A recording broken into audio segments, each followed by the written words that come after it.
ขนหินขนทรายกลับมาที่บ้านนอนทำเงินอีกเด้อพี่น้องเด้อ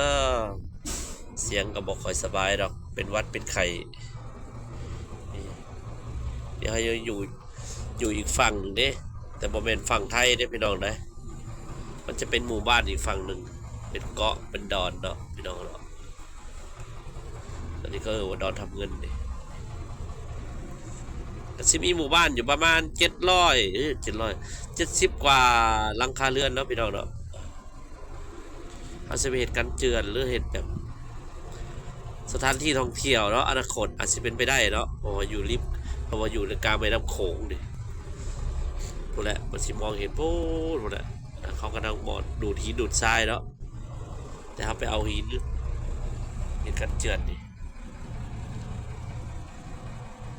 เอาตอนที่ต่อติดตามชมไปอนาคตภาคหน้าอาจจะเป็นยังเนาะพี่น้องเนาะมาดอนทำเงิน